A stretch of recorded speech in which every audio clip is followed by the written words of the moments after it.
Good afternoon and welcome to the Day After podcast, an extension of the YouTube channel The Jestour, where I am here with Michael. Hi. And Haley. Hello. Now, we just watched the movie Teenage Mutant Ninja Turtles 3. Michael, what do you have to say for yourself? Whoa. This is Tiny Mikey's fault. Okay, so Teenage Mutant Ninja Turtles for you youngins out there. I mean, you probably have seen some Michael Bay CGI film. You guys don't understand. It was back in the 80s and early 90s. It was fucking huge. Like, it was the center of the universe for a while. And in, I believe, the late 90s, I forget what year it was, Jim Henson Productions created a live-action Teenage Mutant Ninja Turtles, which at the time was the highest-grossing independent film of all time. That went on to make a film franchise, and there was 2 sequels. And I watched both of those. I watched all 3 when I was a kid, but the one I watched the most... Sorry. I know I am sorry. Was Teenage Mutant Ninja Turtles 3. And the synopsis of this movie is... The Turtles go back in time to medieval feudal Japan. To save April, and also to save a prince, and something about an English Trump. Yeah, some shit like that. I was blown away because I learned about the existence of this movie immediately after watching Teenage Mutant Ninja Turtles 2, Return of the OOZE, and at the end, he just casually, oh, by the way, there's a third one where they go to feudal Japan. Excuse me? And we're like, why didn't you say that? Like, it was a completely normal sentence. Because, you know, when you're watching Vanilla Ice improv a turtle rap, your mind naturally gravitates towards, oh, by the way, guys, feudal Japan sequel. Of course, yeah, that's gotta happen. Which, and again, watching this is so strange because first off, you hear that pitch, and you're going, this is fucking batshit insane. What you don't expect when you watch it is the budget. Yeah. It's quite impressive. Though it's not spent on the suits. No, yeah, the suits are, they're kind of... They felt a little better to me. I hope, it was more uniform. In the second movie, only the mouth and the lip parts were off. In this one, it was all kind of off, so it felt more cohesive. And there's, God, this is, it's such it's so weird to go from giant snapping turtle and whatever the fuck the other creature was. Yeah, like the wolf thing. And to the soundtrack of Vanilla Ice improv rapping to let's kind of be semi-historically accurate period piece medieval Japan. What the fuck? Take the Ninja Turtles back into a time where there were ninjas, except you don't see any ninjas. Okay. The whole Japanese cast you see is the leader of this castle, a bunch of extra guardsmen, and this prince and this badass archer lady. I hate to be tinfoil about it, but you got me thinking. Was that how they pitched this? They said, okay, let's look at the 4 core words of TMNT. Which one can we make the center? Ninja? Okay, teenage? No, that's been overdone. Mutant? Oh, no, we don't have the budget. Ninja? Oh. I think we got some. Like, let's really invest in the ninja part. So the plot is that April O'Neil went shopping in a flea market. As you are wont to do as a 20-something. Right. And I'm just, thank God it wasn't the mall. But I mean, she's a badass 80s protagonist. And she got this, for some reason, lantern or scepter thing with like a weird little sun no, not a hourglass spinning thing in it. It's like freaking Hermione's time turner. Exactly. And when people in this thing was also in the past of Japan in 1603, and when someone in the past is holding it and someone in the future is holding it, they swap places. So April O'Neil takes this scepter and swaps places with this prince of this castle. It's not the son of a shogun or something. Yeah, it's like Nakamura Castle. Norinaka? Norinaka Castle. Nacho cheese? What? Who cares? Yes. The point...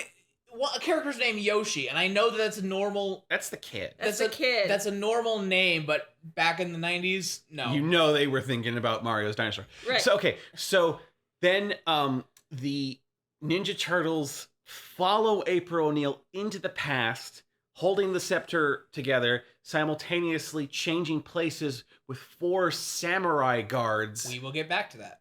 And then they try to save April O'Neil, and then there's a sub-B plot of these samurai guards in the 90s trying to come to terms with a giant talking rat, hockey, and arcade games. All taught by Casey, who I will say looks very, very nice throughout this entire movie. Whether he's in the past or the future. Before this, we watched this just now, I had forgotten about Casey. When 2007's TMNT came out, the CGI kind of, not remake, but it's a new movie, I thought he was cool. I completely forgot about him until this movie. 2007? Yeah. The movie? Yes. And I haven't seen that one. That was like 2014. No, that was the Megan Fox, Michael Bay remake. There's a okay, lot of them. okay. There's a fucking shit ton of them. It's kind of like, you know, how many adaptations of Romeo and Juliet there are. Right. Okay, and I've just described this plot to you, and I haven't seen this movie probably since 1998. What I'm surprised by, and I feel so weird, is that as strange as that sound, this movie is not actually as batshit as you would think it would be. So it flows really well, which you think is odd, but I had that with all of the Ninja Turtle movies that I've seen, is that this crazy, insane concept is going on, yet I understand the A to B to C, the plot movements. This movie could be horrible, like just abominably bad. And I'm not saying it's good, but it's huge air quotes better than it should be. It's vastly entertaining. I can give that praise. If only ironically, I guess. Yeah, like this shouldn't function. Is what I'm trying to get at. It should be a Dead on Arrival threequel. I mean, like, okay, right now I'm looking at a scene of the scene set in the Japanese royal palace. God bless the actors of Asian descent cast in this movie. They play it with such a fucking straight face. Yeah, they're so they're so deadpan the whole time, even though this ridiculous ass shit is going on. And like they're acting in front of 4 guys in turtle suits. They don't break. They kind of sound kind of convincing. They could, like, you could interchange it into a samurai movie. Because on the other hand, there's that English, like the guy, the Walker. Yeah. Can we talk about British Trump here for a second? Okay, so in the past, what happened is that there is an Englishman who is trying to get the graces of the Shogun and sell. Sorry, I just saw his face. He's trying to sell guns to the Shogun. Yeah, and this was, as most people know from watching The Last Samurai, this was a legitimate thing that was happening in feudal Japan at the time.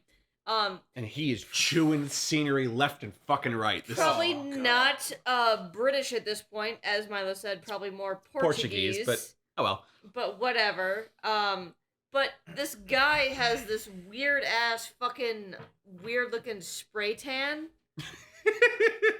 and a fetish about birds. And a fetish with birds. He calls every named female bird. Birdie. And at the end, when they're chasing him to his death, he carries this cage of birds with him.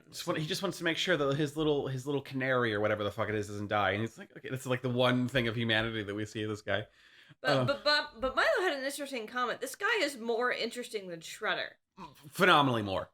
I was so baffled because 70% of the movie, somebody goes, "Oh, he's better than Shredder." Holy shit! Shredder is not in this movie. Shredder is not in the movie. Casey is. God, he looks nice. Look at the. Sorry. Here's the thing: find an actor on the thing. He's impressive. Doesn't have his long hair usually, but that's okay.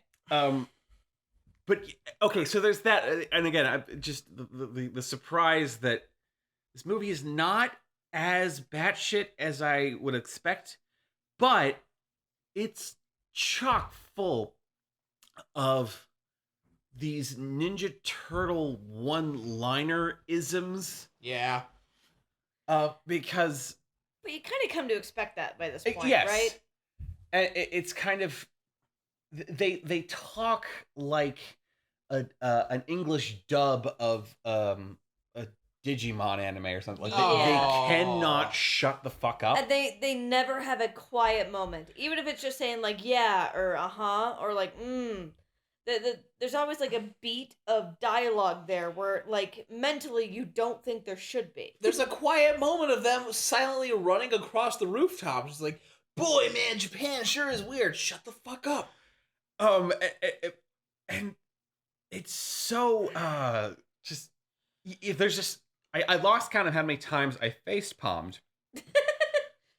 That's the sign of a classic. But counter to that, this like, what the fuck were these people thinking as they made this movie? Were they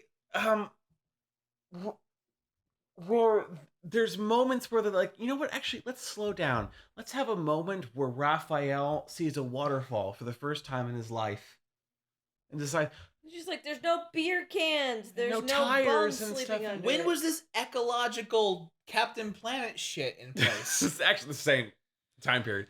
And or let's Raphael decides, you know what, kid, now's not the time to learn how to fight. Now's the time to learn how to be a kid. Let's get a kite. That is like Cloudy with a Chance of Meatballs 2 bad. It was like, we never set up the fact that you want to teach a kid how to yo-yo or whatever.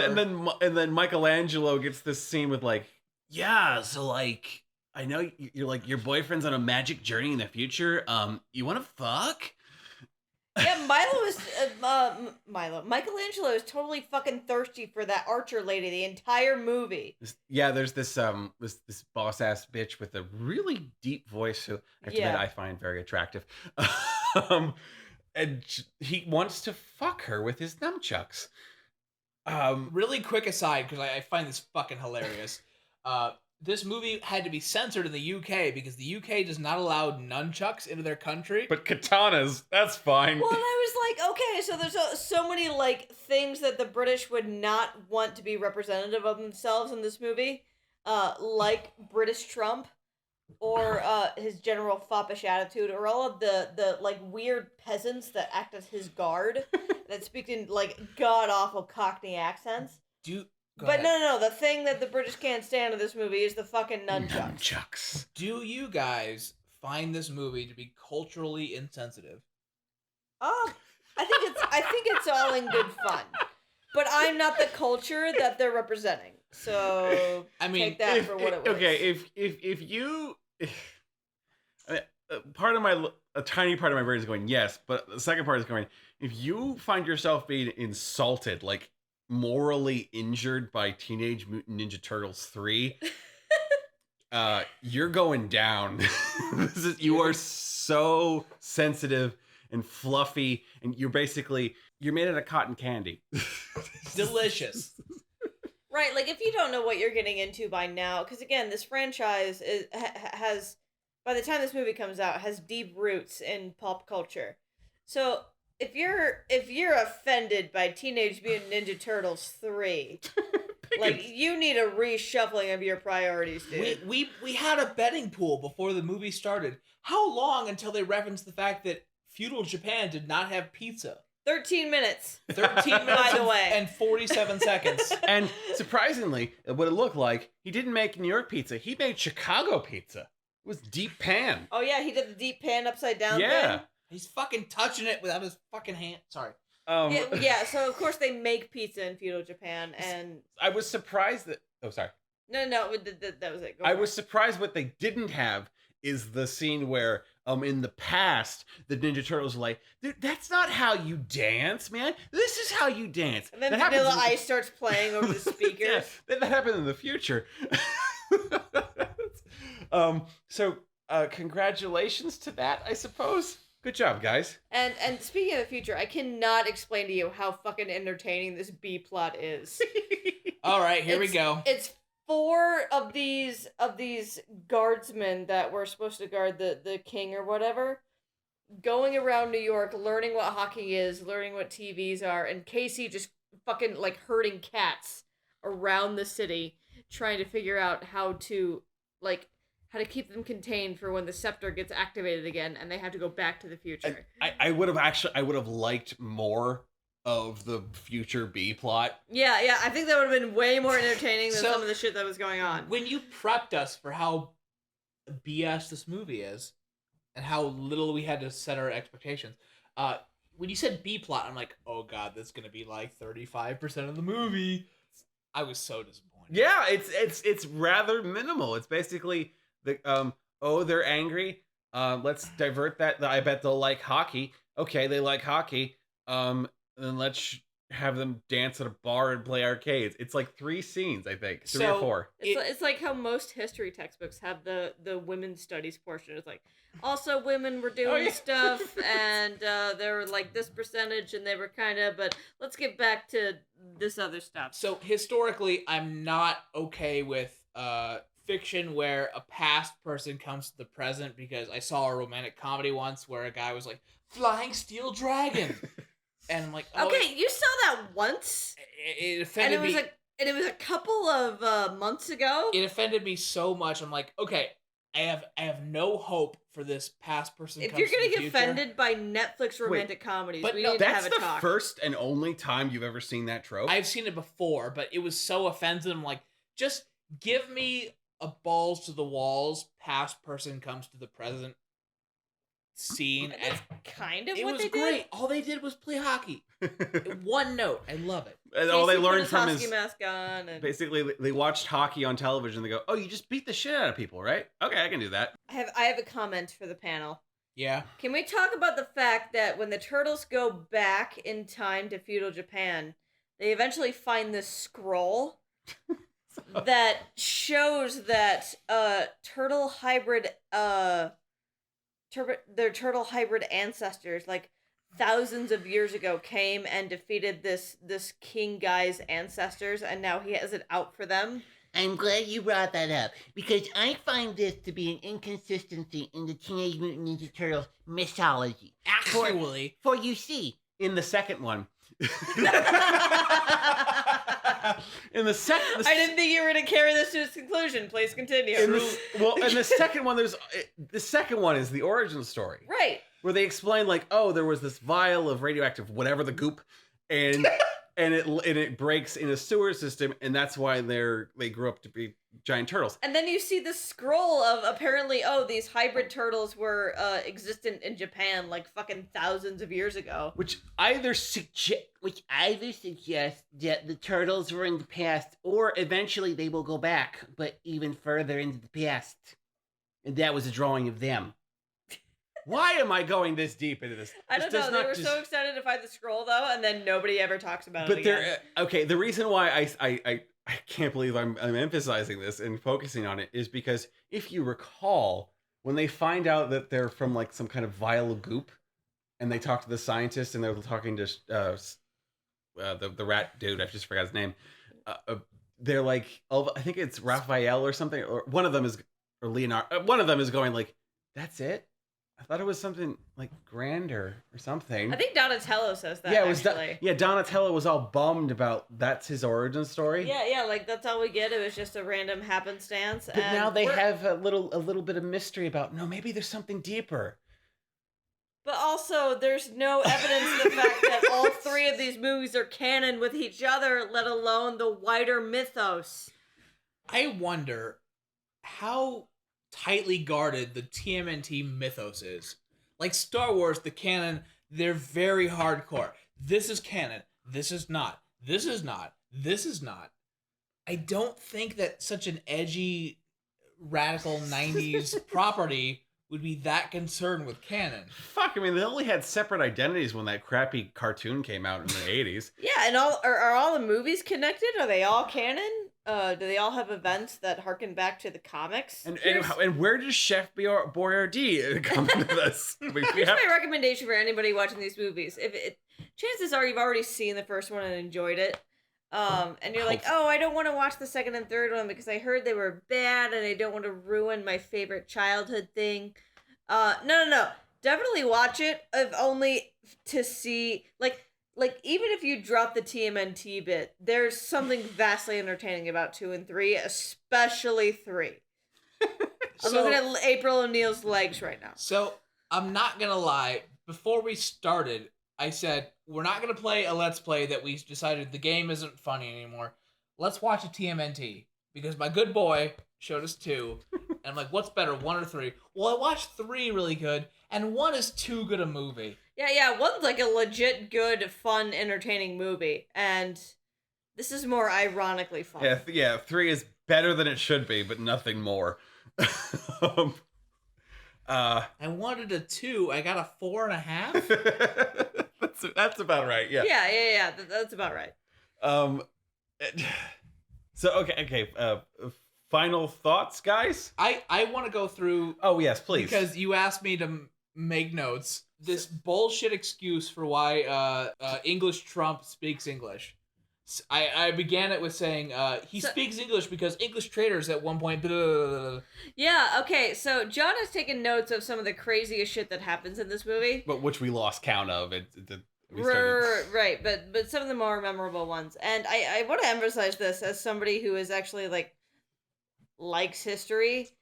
Donatello's excuse as to why all the Japanese speak English is because these British, Portuguese, European guys have come in and have been teaching them about muskets and about guns and gunpowder, and in doing so have completely entrenched the English language into every single Japanese person in the entire movie. Even children. Even the child. The children speak way too good English. I speak the gunpowder language.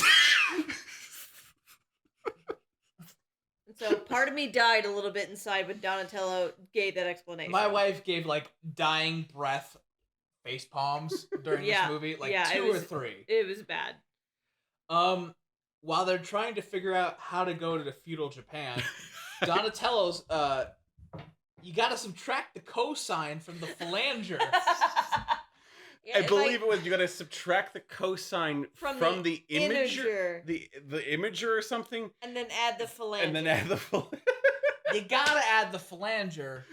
And then it shows us random ass math bullshit on screen. As you do. And occasionally Donatello will just go off of okay guys, yeah, that was nice. And then he'll just you'll see under his breath, he'll just start saying square root of 2. What the fuck, dude? That's the best. So if I add the square root to the...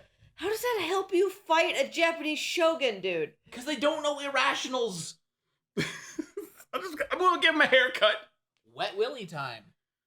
There is a running joke that they do 3 fucking times. Running joke. In which there's the evil, the main henchman of the bad guy. Every time the Ninja Turtles approach him and corner him, instead of bonking him on the head or punching him, because no one gets stabbed in this movie, even though there's knives and swords every fucking where. Yeah. They just give him wet willies with their giant fucking fingers that couldn't possibly fit in their ear holes. And even it ends with at the point where they surround him again, and he just gives himself a wet willy, and then just runs off. And then leaves. Just they thought that was. That's a joke. That qualifies as a joke. Comedy. As they're preparing to travel back in time the correct way. Dude, what if we do a cosmic U-turn and end up in Godzilla land? That's just a real line that Michelangelo says. Someone wrote that. Somebody wrote that. Somebody wrote that and thought, you know what? This needs to be a thing that is in my script. What I feel like it is a screenwriter's assistant saying, let's put this out there. See how the audience reacts. Maybe in 1998, we can do a TMNT versus Godzilla. Thank you so much. Dear 6-year-old Mike or whatever. Thank you so much for sending this in time to me. I I was born thinking that shit in the 90s had to be shit or good. This straddles the line, and I love it. As we're watching the samurai dance in a bar. Yeah, as we're watching Casey having to go gather up the fucking priests. Haley, how do you feel? I like this just as much as I like 2. I can't say which one I like more because they're so different. Both of them are definitely different than 1, who I would just consider as like just a good, legit, straightforward movie. Mm-hmm. But you gain a new appreciation. And again, as Milo said earlier, you don't really realize how fucking massive Ninja Turtles was in the time of these movies, and this gains you some appreciation for that, which I do like. Okay, my final thought is as the credits rolled in this, I realized that I'm sad that it was the third and final one. It's not good. No, it is not. No. However, there is a surprising amount of technical effort in the Jim Henson puppetry, and the realistic effects. I'm sad that the next ones that show up are just CGI, and you don't get that derpy bullshit. But there's like this live action costumes that I mean, yes, they don't look. I mean, if you're looking for the flaws, you'll find them. But there's I'm really fond of them. I love them, and I'm sad that they went away.